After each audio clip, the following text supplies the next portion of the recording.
Good morning. I hope you got a minute. Just thinking about what God has done for us. Just give a little testimony and maybe build your faith this morning.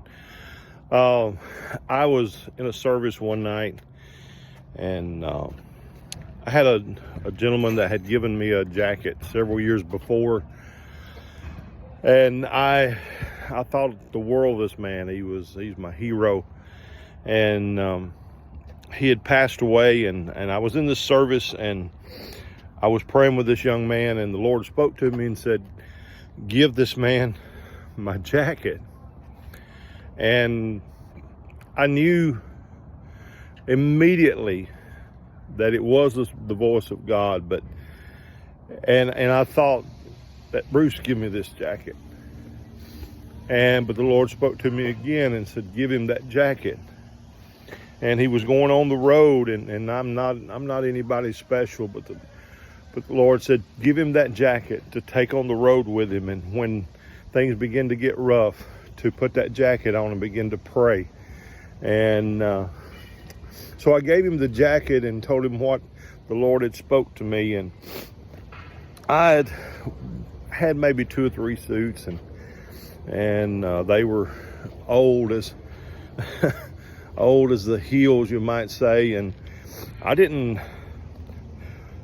not a wealthy man, so I didn't really have money to buy a suit every week or two, but I gave him that jacket, and just a week or so later, my sister-in-law had called my wife, and she said, hey, I've got Dwayne 13 suits, and a brother here at church has lost a lot of weight and was wondering if somebody that I knew that could possibly wear those suits. So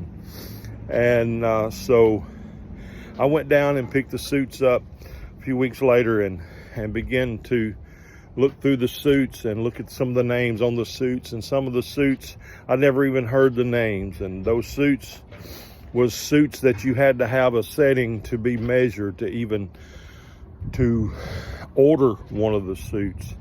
And so God provided me 13 suits. I didn't know that God had in store such a great blessing for me, to release something that I thought the world of, and to give it to someone because he had something that he was wanting to bless me with. And so I want to say, when the Lord speaks to you to do something, he's got a reason that he has spoken to you, whether it's something to give something away or to lay something aside. But just take this little word of advice. Just listen to the voice of God, and he can change things in your life that you had no clue. And so God has been so good to me, and I hope that you enjoy this series. And I'm not sure how long it'll run, but I just want to take a minute of your time every few days and just let you know that there is a God, that he is good, and he is still blessing people, and he loves you. And just remember, when things get down and it seems like all hope is over with, Jesus said he would never fail. Have a super day. God loves you, and I love you.